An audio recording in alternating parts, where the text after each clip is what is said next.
Bueno, entonces vamos a hacer un pequeño resumen de los 10 mandamientos. Éxodo 20 es donde principalmente nosotros vamos a estar. Vamos a tocar muchos pasajes, pero es Éxodo 20 donde nosotros vamos a estar. Hoy vamos a ver diferentes cosas para ponernos al día y retomar lo que nosotros ya habíamos visto.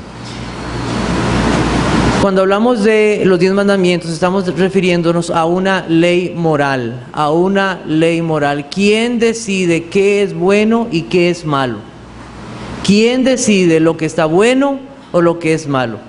En nuestros días, la sociedad, la cultura, hasta las estadísticas, le dicen a los hombres y a los pueblos qué es bueno y qué es malo. Si los hombres se ponen de acuerdo y deciden que eso está bueno, eso es bueno. Si deciden que eso es malo, es malo. Lo que nosotros podemos ver, lo que hace 100 años era muy malo, hace 50 años no era tan malo y hoy ya no es malo. Y varía de acuerdo a la sociedad, la cultura o la educación. Pero el que es bueno o lo que es bueno y lo que es malo debe tener una base sólida, una base sólida. No puede moverse de acuerdo a la sociedad o las culturas, y eso es lo que muchos pretenden decir hoy con respecto a esto. Yo decido lo que es bueno para mí, nada más, y no sé si para usted es malo o bueno. No, debe haber una base sólida. Hay un cuadro en Suiza, en el Tribunal de Justicia, que hizo un hombre que se llama Paul Robert. Eso lo hizo ya por los años 1900. En ese cuadro que él pintó, un hombre creyente, hay una figura de una mujer con una espada apuntando hacia abajo con su espada, y abajo lo que hay es un libro. Tal vez ahí no se ve muy bien en la imagen, pero más o menos pueden entender o explicarles qué es la figura. Les voy a explicar. Alrededor de la mujer, ella no está vendada, como es la figura que hoy tenemos muchas veces, ¿verdad? De la justicia, una mujer vendada. Esta no está vendada, está con una espada, está apuntando hacia abajo, hacia un libro. Alrededor están los jueces con sus características túnicas, y al frente de la mujer están hombres y mujeres tratando de resolver asuntos, esposos, comerciantes, hombres que han robado o han hecho diferentes cosas. Es un tribunal. Este cuadro nos presenta algo muy importante, algo que nos deja ver lo que este hombre entendía de lo que era verdaderamente aquello bueno o malo, y sobre lo cual tiene que estar basado. ¿Qué era? Esta figura de esta mujer, y tomémoslo así, solo una figura, es apuntando con su espada, no a cualquier lugar, sino directamente a un libro. ¿Y cuál es ese libro? La Biblia. La Biblia. La palabra de Dios. La justicia debe tener una base sólida, y esa base sólida, inconmovible por los siglos de los siglos, es la palabra de Dios. Es la palabra de Dios. La palabra de Dios es el parámetro que decide qué es lo que está bueno y qué es lo que está mal. Porque para Dios, lo que era malo en un principio sigue siendo malo, y lo que es bueno sigue siendo bueno. No se mueve. Vamos a buscar Santiago capítulo 4, versículo 12. Santiago capítulo 4, versículo 12. Si usted o a su lado hay una persona que no tiene Biblia, por favor comparta. Tal vez todos los pasajes no los vamos a poder ver, pero en algunos que veamos. Santiago 4:12 dice: y uno solo es el dador de la ley. ¿Quién es ese dador de la ley? Dios, que puede salvar y perder. ¿Quién es el que da vida y quita la vida? Dios.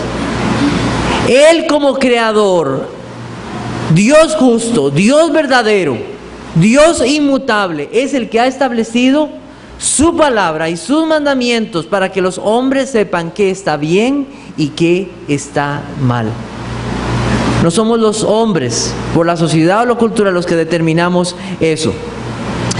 Dios, cuando creó a los seres humanos, en cada uno de ellos puso una conciencia, y esa conciencia aunque está afectada por el pecado, tiene remanentes de una ley que fue escrita en los corazones de todos los seres humanos. Vamos a buscar Romanos capítulo 2, versículos 14 y 15. Romanos capítulo 2, versículos 14 y 15. Dice: por cuanto los gentiles que no tienen ley hacen por naturaleza lo que es de la ley, estos, aunque no tengan ley, son ley para sí mismos, mostrando la obra de la ley escrita en sus corazones, dando testimonio a su conciencia y acusándoles o defendiéndoles sus razonamientos. Aquí este pasaje nos dice que Dios ha escrito en todos los seres humanos su ley y les ha dado una conciencia. No pueden obedecerla a causa del pecado, no quieren, pero Dios la ha puesto ahí. Nosotros vemos que en cualquier cultura, no importa que no crean en el Dios de la Biblia, los hombres saben que mentir es malo, que robar es malo, no importa la cultura que sea. ¿Quién les dice eso? La conciencia y la ley que ha sido escrita en sus corazones. Esa ley ha sido tan corrompida que los hombres renuncian a ciertos mandamientos por su conveniencia. Nosotros a los niños no les enseñamos a mentir, ellos mienten solos. No les enseñamos a robar, a pelear. O sea, ya eso está en nuestro ser, inclinados a la maldad y al pecado. Pero cuando nosotros le decimos, eso está, el niño, él sabe.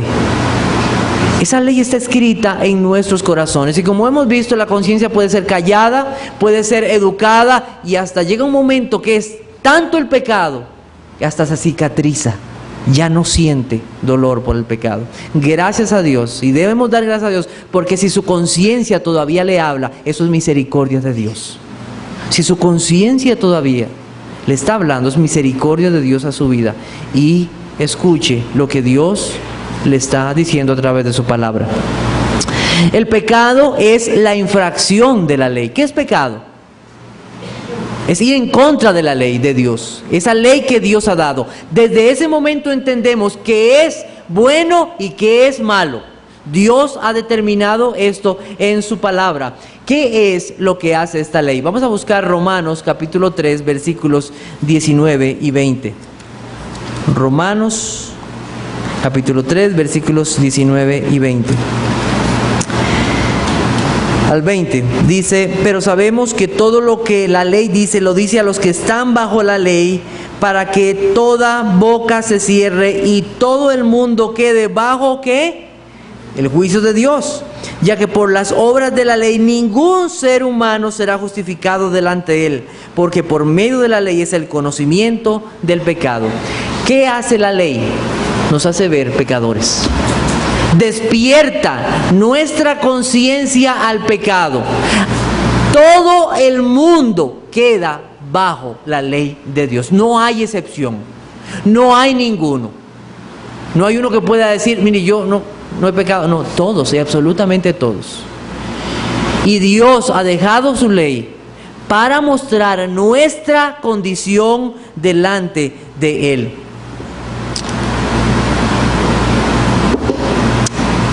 Todo lo que la ley dice es bueno. La ley es buena, es legítima, es sana, es verdadera. Entonces, ¿cuál es el problema? ¿La ley o nosotros? Nosotros somos el problema. ¿Por qué la ley es buena, verdadera y justa? Porque viene de un Dios verdadero, justo y bueno. La ley de Dios, los 10 mandamientos de Dios reflejan el carácter santo, justo y verdadero de Dios. Eso es lo que reflejan los 10 mandamientos que nosotros tenemos en la palabra de Dios. Busquemos un momento Romanos capítulo 7, versículos 12 al 16. Dice: de la manera que la ley a la verdad es santa y el mandamiento santo, justo y bueno. Luego lo que es bueno vino a ser muerte para mí en ninguna manera, sino que el pecado, para mostrarse pecado, produjo en mí la muerte por medio de lo que es bueno, a fin de que por el mandamiento el pecado llegase a ser sobremanera pecaminoso. Porque sabemos que la ley es espiritual, mas yo soy carnal, vendido al pecado. Porque lo que hago no lo entiendo, pues no hago lo que quiero, sino lo que aborrezco, eso hago. Y si lo que no quiero, eso hago, apruebo que la ley es buena. La palabra de Dios es buena, su ley es buena. Es buena. No es mala. Cualquiera que le quiera decir a usted que la ley de Dios no es para las personas y no es buena, está equivocado. La Biblia dice que la ley de Dios es buena para todos los seres humanos. Muy bien. ¿Qué relación hay entre la ley y el evangelio? Porque hay gente que dice, no, es que no, que tenemos que predicar el evangelio, ya no la ley. Mire, negarle a los hombres la ley es tan malo como negarles el evangelio. Los hombres necesitan escuchar acerca de la ley de Dios. Nosotros que acabamos de estudiar el libro de Tito en el capítulo 3, antes de Dios mostrar su amor, ¿qué es lo que les dice? Éramos.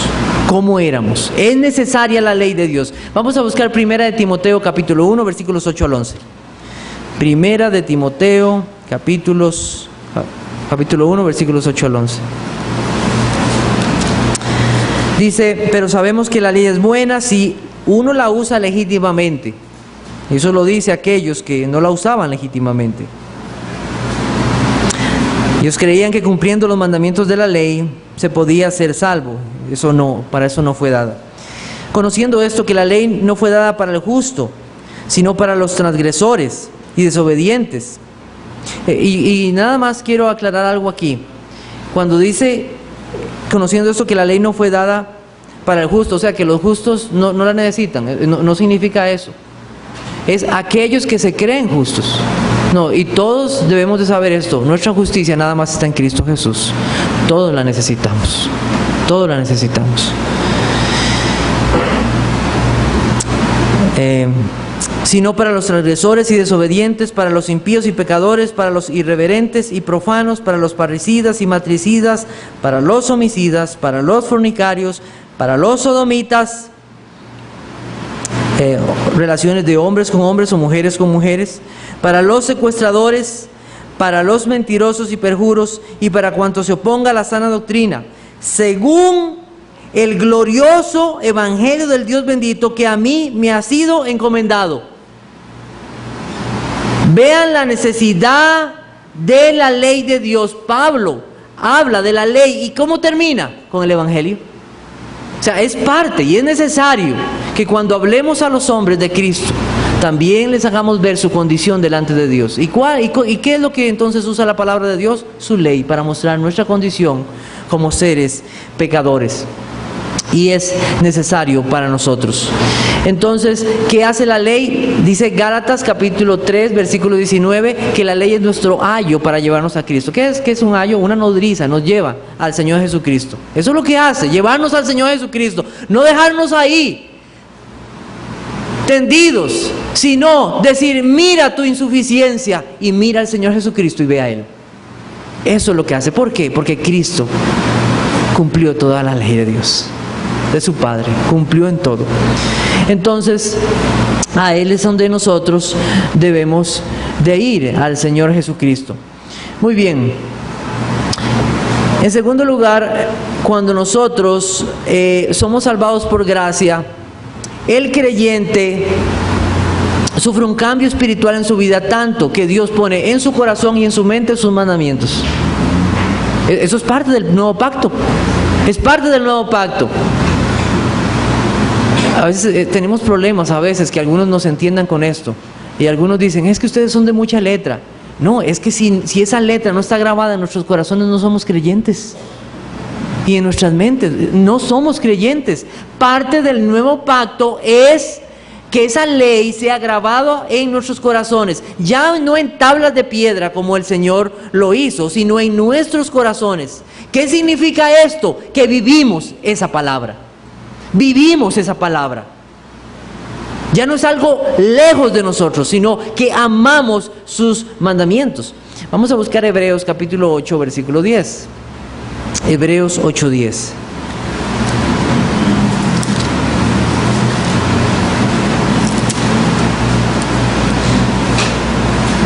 Dice, por lo cual, este es el pacto que haré con la casa de Israel después de aquellos días, dice el Señor, pondré mis leyes en la mente de ellos y sobre su corazón las escribiré y seré a ellos por Dios y ellos me serán a mí por pueblo. Es parte de ese pacto. Y un versículo que ha sido de bendición para mi vida, dice Deuteronomio 5:29, ¿quién diera que tuviesen tal corazón? Dice el Señor, ¿quién les diese que tuviesen tal corazón? Que me temiesen y guardasen todos los días todos mis mandamientos, para que a ellos y a sus hijos les fuera bien para siempre. ¿Sabe? Dios quiere el bien para nuestras vidas. Amén. Que guardemos sus mandamientos. ¿Quién les diera tal corazón? Dios nos da ese corazón. Dios nos da ese corazón. Muy bien, Cristo y los mandamientos. ¿Cuál es la relación entre Cristo y los mandamientos? ¿Cuál es esa relación? ¿Qué dijo el Señor? Si me amáis, guardad mis mandamientos. El que le dice, yo le conozco, pero no guarda sus mandamientos, el tal es mentiroso, dice la Biblia. Mentiroso. Debemos de entender a esto. Y eso de guardar no es como cuando nosotros guardamos aquella joya que nos dio la abuelita, ¿verdad? Que está ya guardada. Y queda ahí, como aquel recuerdo. No. Cuando estamos diciendo de guardar, es tan precioso para nuestras vidas, tan apreciado en nuestras vidas, que no pasa desapercibido, sino que lo tenemos presente todos los días de nuestra vida, deseando cumplir todos sus mandamientos, no unos, todos los mandamientos del Señor. Yo quiero, y Señor, ¿y qué es? Muéstrame cada día más tus mandamientos, amplios son tus mandamientos, dice el Salmo, y deseamos aprender más del Señor cada día. Muy bien, quiero leer un comentario de la Confesión de la Iglesia, el comentario del Catecismo de Heidelberg, y algo que me gustó mucho acerca de guardar los mandamientos. Dice la pregunta 114, ¿pueden guardar perfectamente estos mandamientos los que son convertidos a Dios? Mire la respuesta de estos que escribieron, hombres piadosos. Dice, no, porque incluso los más santos, en tanto estén en esta vida, no cumplen más que un pequeño principio de esta obediencia. Sin embargo, empiezan a vivir firmemente, no solo según algunos, sino según todos los mandamientos de Dios. Ellos desean con todo el corazón obedecer los mandamientos de Dios. Entonces, sigue la pregunta 115. ¿Por qué quiere Dios que se nos predique tan rigurosamente los 10 mandamientos si no hay nadie que pueda observarlos perfectamente en esta vida? Vea qué pregunta más interesante. Observen la respuesta. Primeramente, para que durante toda nuestra vida conozcamos más cuán grandemente es la inclinación de nuestra naturaleza a pecar, y así busquemos con más fervor la remisión de nuestros pecados y la justicia de Cristo. Después que nos apliquemos sin descanso a suplicar a Dios la gracia de su Espíritu Santo para que cada día seamos más renovados a su imagen, hasta que, después de esta vida, alcancemos la perfección que nos es propuesta. Viendo los mandamientos de Dios, viendo que no podemos cumplirlos, acudamos constantemente ¿a quién? A Cristo. Es necesario los mandamientos para nuestra vida como creyentes. Y nosotros nos confiamos solamente en la justicia ¿de quién? De Cristo. Al ver los mandamientos, no somos salvos por cumplir los mandamientos, hemos sido salvos para cumplir los mandamientos. Ya hay alguien que los cumplió por nosotros. ¿Quién fue? El Señor Jesucristo, su justicia perfecta, su vida perfecta y su muerte en la cruz del Calvario. Y por esa obediencia hemos sido santificados, dice el libro de Hebreos. Por esa obediencia de Cristo perfecta hemos sido santificados. Hay unos pasajes más, pero si usted quiere los apunta, que son Romanos 3:19 al 20, Hebreos 4:15 y Hebreos 10, del 4 al 10, puede apuntarlos. No los vamos a ver todos. Alguien dirá, bueno, vamos a Éxodo 20, ¿verdad? Vámonos a Éxodo 20. Y en Éxodo 20 tenemos el decálogo, los 10 mandamientos, o el resumen de la ley de Dios. Se le llama así el resumen de la ley de Dios, para que algunos sepan. Y cuando digo un resumen, porque dice, ¿por qué dice un resumen? Es porque esto resume los mandamientos de Dios, porque cada uno de estos mandamientos tiene aún más mandamientos que son incluidos en cada uno de ellos. Esto es un resumen de la ley de Dios. En Éxodo 20 nosotros encontramos, y ya los chicos que estaban en la clase también han recibido esta clase, así que para ellos va a ser un repaso, pero más profundo. Así que yo espero que los chicos que estaban en la clase salgan bien también en el examen, aprendan. Dice, y habló Dios todas esas palabras diciendo, yo soy Jehová tu Dios, que te saqué de la tierra de Egipto, de casa de servidumbre. Pregunto, no es porque haya ido un viaje a Egipto, sino ¿a quién le han libertado de Egipto? ¿Quién fue esclavo en Egipto? Ninguno de nosotros, obviamente. Pero si lo vemos de un punto de vista espiritual, nosotros fuimos rescatados de una servidumbre aún más terrible que la de Egipto. Estábamos esclavos a nuestros pecados y Cristo nos libertó. Pero si aún así alguien dijera, mire, es que yo no soy israelita, estos mandamientos fueron dados a Israel, yo soy costarricense, soy nicaragüense, soy salvadoreño, soy japonés, estadounidense, de cualquier otro país, no soy israelita, no tengo por qué obedecer estos mandamientos. Ahora, la pregunta es, ¿aplican estos mandamientos hoy para la iglesia de Cristo? ¿Aplican? Si fueron dados a Israel como pueblo, como nación, una nación que era teocrática, donde Dios es su gobernante, no una democracia, el gobierno del pueblo, sino Dios se los dio a ellos. ¿Por qué la iglesia debe someterse a estos mandamientos? ¿Cuál es la razón? Vamos a buscar Romanos capítulo 2, versículos 28 y 29. Y vamos a ver quién es ese verdaderamente pueblo de Dios. Romanos 2. Dice, pues no es judío, Romanos 2, 28. Pues no es judío el que lo es exteriormente, ni es la circuncisión la que se hace exteriormente en la carne. Aquí lo está diciendo es que los judíos tienen por costumbre, todo judío, hacerse la circuncisión, los hombres, una operación en su miembro reproductor, sino, versículo 29, sino que es judío el que lo es en lo interior, y la circuncisión es la del corazón, en espíritu, no en letra, la alabanza del cual no viene de los hombres, sino de Dios. Entonces, ¿quiénes verdaderamente son el pueblo de Dios? Los creyentes, los hijos de Dios. El pueblo de Dios es aquellos en quien Dios ha hecho una operación en sus vidas para cambiarlos. Esos son judíos, así que aquí tenemos un montón de judíos espirituales. Pregunto, ¿nos aplica la ley de Dios entonces? Amén, nos aplica la ley de Dios. Cristo nunca anuló los mandamientos de Dios para su pueblo. Los apóstoles predicaron los mandamientos de Dios y enseñaron a través de los mandamientos de Dios. Así que los mandamientos aplican para la iglesia de hoy y son necesarios. No somos antinomianos. Esa palabra anti, en contra, nomio, ley. Hay gente que dice, no, ley ya no más. No, si queremos la ley de Dios, ella nos lleva cada día más al Señor Jesucristo y a su gracia. La necesitamos.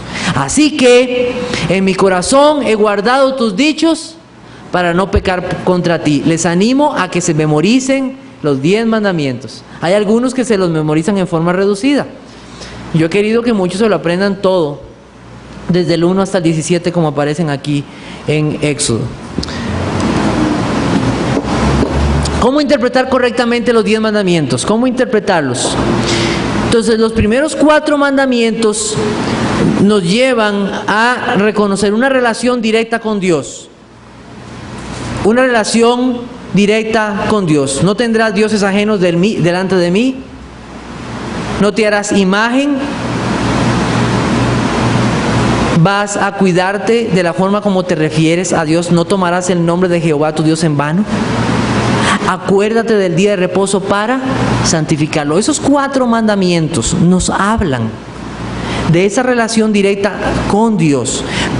Los otros 6 mandamientos con los seres humanos. Ahora, si nosotros pecamos en cualquiera de estos mandamientos, estamos pecando contra Dios. Cualquiera, contra Dios. Eso no hay ninguna duda. Nos hacemos culpables de todos si incumplimos uno. El resumen, en segundo lugar, el resumen de la ley, que son los 10 mandamientos que nosotros tenemos, abarca todos los pecados de su misma categoría. Vamos a poner un ejemplo. ¿Cuál es el 6º mandamiento? ¿Cuál es el 6º mandamiento? ¿Quién me puede decir cuál es el 6º mandamiento? No matarás. Gracias, hermano Olger. No matarás. No matarás. Eso incluye todos los mandamientos de la misma clase. Vamos a buscar 1 de Timoteo 1:9. 1 de Timoteo 1:9.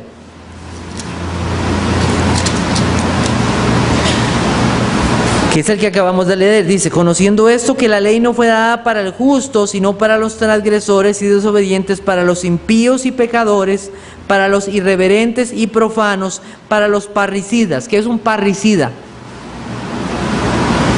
Uno que mata a su padre. ¿Qué es un... puede ser que sigue ahí? Matricida, el que mata a su mamá.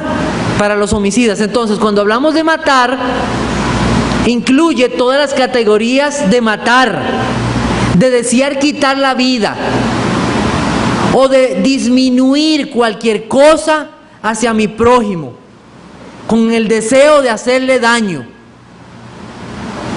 Vamos a ver cómo Cristo interpretó correctamente este mandamiento, porque los judíos lo habían, como ustedes saben, ellos interpretaron los mandamientos a su conveniencia.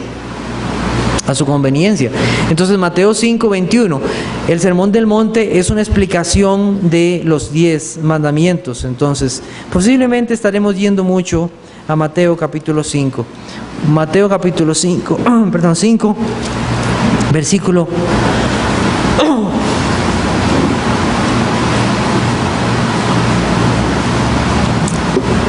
Versículo 21 dice: oísteis que fue dicho a los antiguos, no matarás.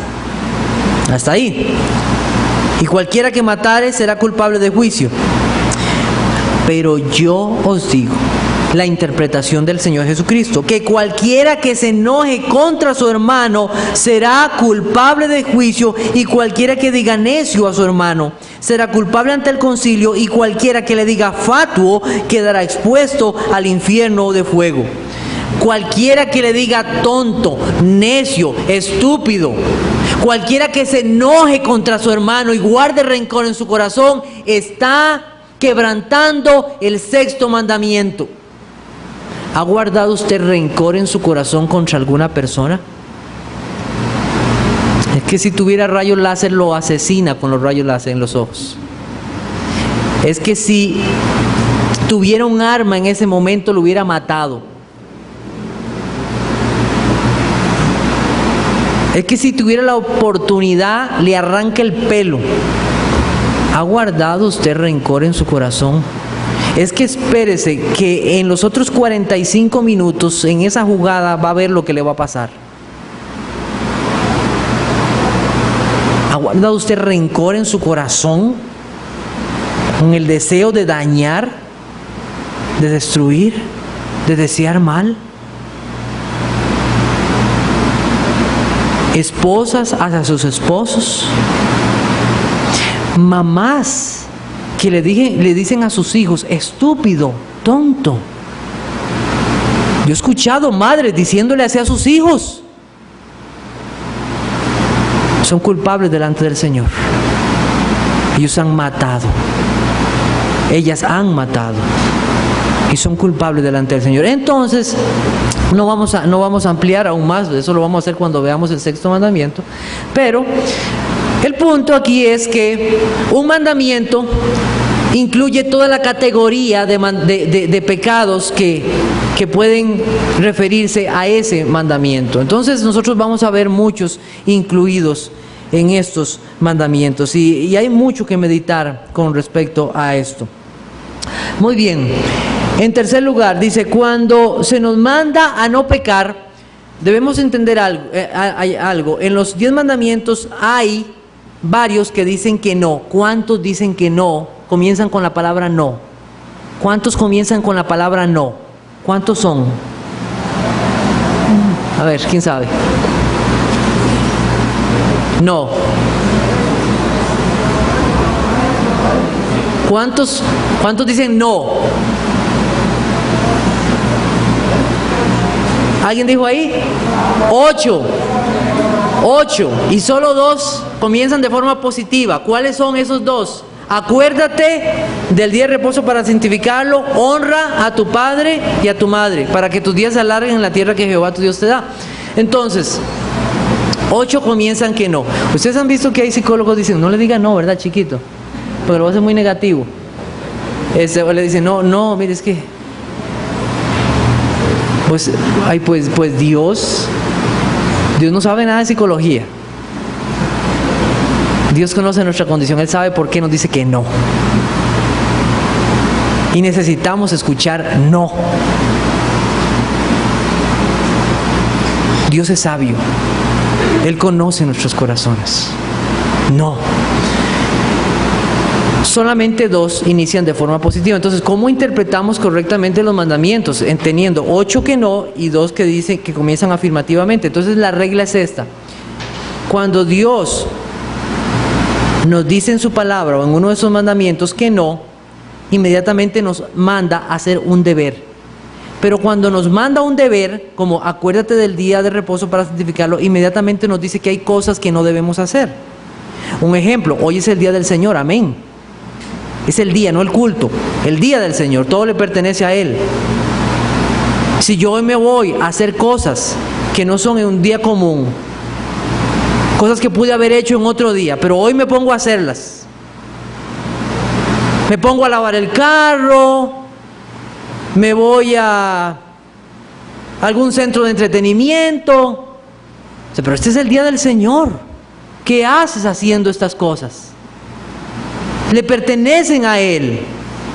Ahora, hay cosas que son emergencias, hay cosas de necesidad. No estamos hablando de esas cosas, estamos hablando de cosas en las cuales tú dispones tu corazón para servir a Dios en este día.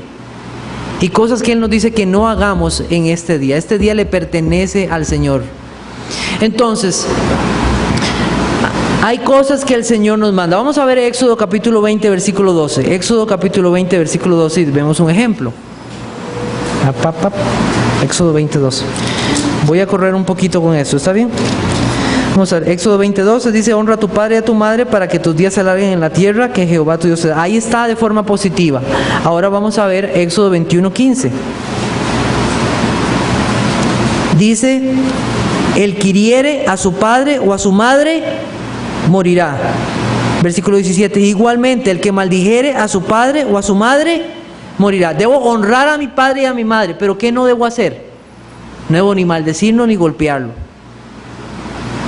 ¿Ven la forma positiva y le ven lo que nos es mandado a no hacer? Entonces, así es como debemos entender los 10 mandamientos, porque si no vamos a entrar en una confusión. Muy bien.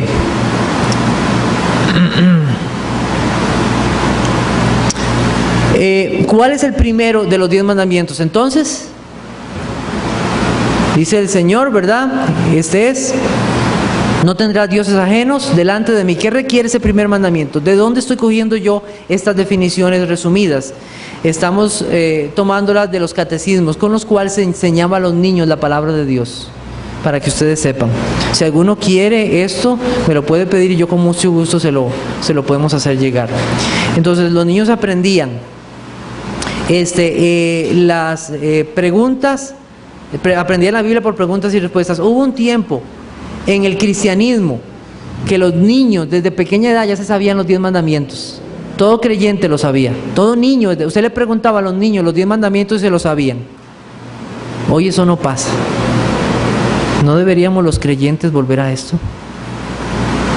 Enseñarle a nuestros niños la palabra de Dios.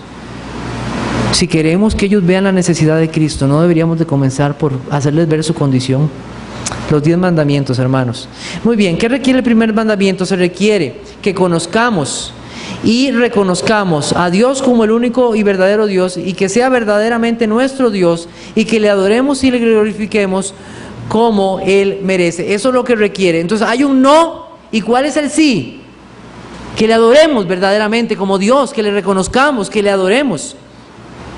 Entonces ahí viene, ¿verdad?, que le conozcamos como el único y Dios verdadero. ¿Y cómo conocemos a Dios? A través de nuestro Señor Jesucristo, a través de Él.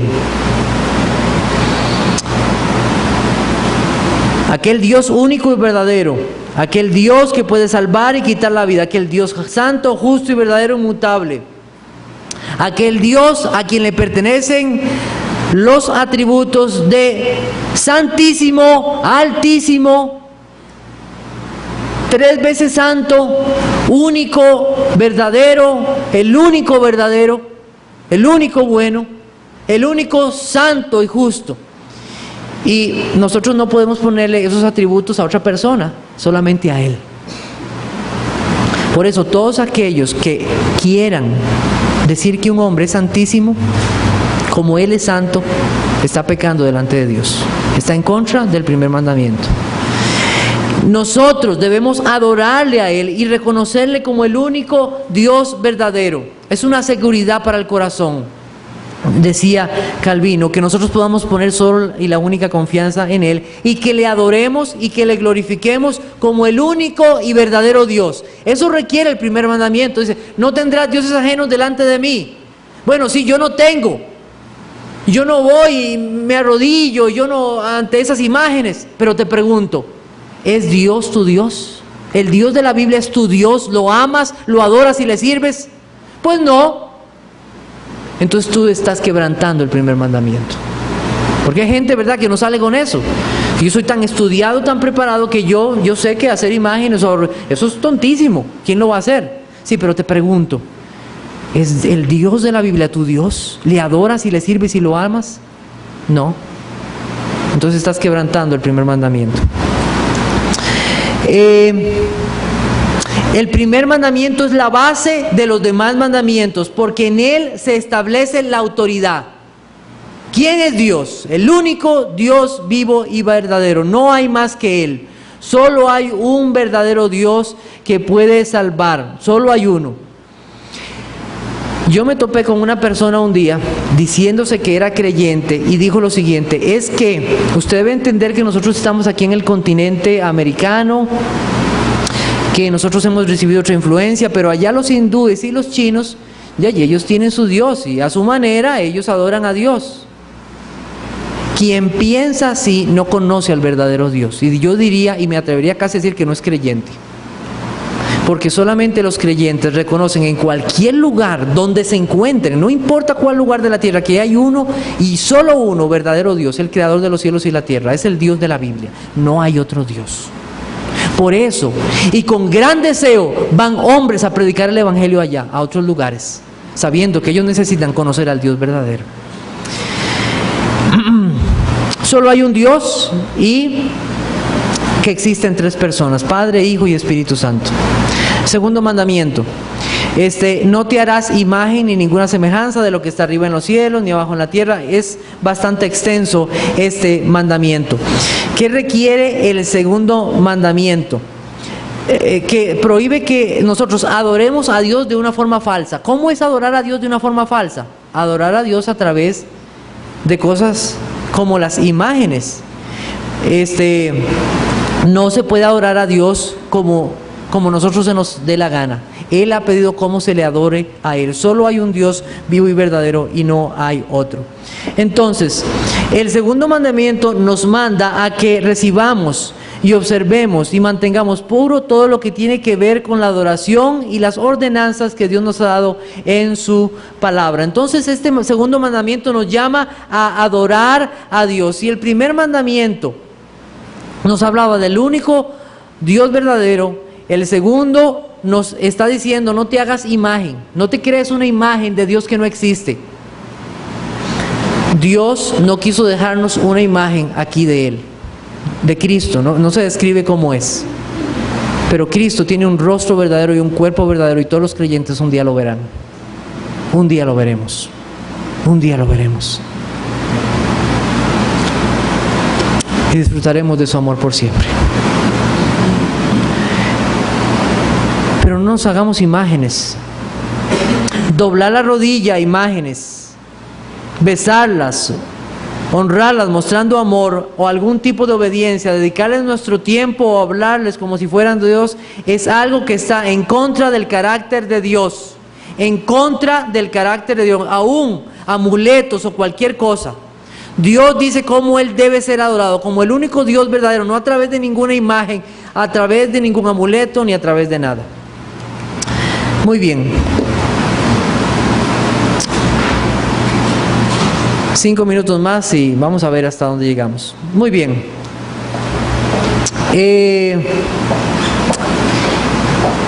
Nosotros debemos de tener cuidado cuando nosotros adoramos a Dios. En el contexto de los 10 mandamientos, nosotros encontramos que Cristo les dijo a los hombres cómo debían ellos adorar a Dios. Y había personas que adoraban a Dios en vano. Y el Señor le dijo a los fariseos: ustedes me honran en vano, poniendo mandamientos de hombres. ¿Sabe? ¿Se puede honrar a Dios en vano? Claro que se puede honrar a Dios en vano. ¿De qué manera se puede honrar a Dios en vano? ¿De qué manera? Cuando los hombres enseñan en las iglesias cosas que no corresponden a Dios y a su palabra, se le honra a Dios en vano. Cuidado de este tipo de cosas. O introducir en el culto cosas que no corresponden a Dios. También eso es honrar a Dios en vano. La avaricia es idolatría. Otra forma de que los hombres se rinden y ponen la confianza. No pongan la confianza en las riquezas, las cuales son inciertas, sino en el Dios vivo y verdadero. Eso es una forma. No te haces una imagen, pero confías en que tienes una cuenta en el banco. Y ojalá en dólares, que ahora está más alto. Eso es tener un ídolo. Si tu confianza está en una persona, si por esa persona vives. Mire, los cristianos sufrimos cuando se nos muere un ser querido. Pero nuestra alegría y nuestro gozo no está en esa persona, está en Jesucristo. Él es nuestro gozo. Cuidado de hacer de algo de esta vida tu ídolo, incumpliendo y así quebrantando el segundo mandamiento. Este mandamiento, solo voy a terminar con este mandamiento y la otra semana entonces quedaremos con el resumen y comenzaremos el cuarto mandamiento. Este segundo mandamiento tiene una parte que dice que debemos enseñar a nuestros hijos la palabra de Dios o los mandamientos. En Éxodo capítulo 20. Esto nos llama a la adoración en nuestros hogares. Estamos llamados a enseñar a nuestros hijos la palabra de Dios en nuestros hogares, hermanos. Así es. Estamos llamados a enseñar la palabra de Dios a nuestros hijos. Hay una parte en Éxodo capítulo 20 que para nosotros es muy difícil poder explicarlo o entenderlo, porque no sabemos exactamente el significado de esto. Puede tener varios significados. Dice: porque yo soy Jehová tu Dios, fuerte, celoso, que visito la maldad de los padres sobre los hijos hasta la 3ª y 4ª generación de los que me aborrecen, y hago misericordia a millares, a los que me aman y guardan mis mandamientos. ¿Qué significa eso de la 3ª y 4ª generación? ¿Qué significa eso, hermano? Es bien difícil. No tengo el completo significado de eso. Muchos creen que tiene que ver con que aún nuestros pecados de los padres se reflejan hasta un 3ª y 4ª generación. Algunos creen eso, pero no tenemos seguridad. Dios dice que cada uno pagará por su pecado. ¿Acaso Dios ve solo hasta la 4ª generación? No, Dios ve más allá. Y debemos ser humildes al reconocer que no sabemos exactamente el significado, pero sí hay algo aquí importante. ¿Qué es? Que Dios es un Dios de misericordia. Dios es un Dios de verdad. Para todo aquel que se arrepiente y cree y confía completamente en el Señor Jesucristo. Vamos a orar. Señor, te damos gracias por tu palabra. Te pedimos, oh Dios, que en esta mañana podamos seguir admirando, Señor, cuán grande es tu palabra y cuán grande eres tú. Oh Señor, que con gozo podamos alabar tu nombre en esta mañana. Que cantemos a aquel que es glorioso y eterno por los siglos. Aleja de nuestras mentes, Señor, cualquier distracción, sino que con reverencia, Señor, escuchemos tu palabra. Pedimos, Señor, que sea tu Espíritu Santo el que convenza a los corazones de pecado y permite que tus siervos fielmente prediquen tu palabra. Lo pedimos en tu Hijo. Amén.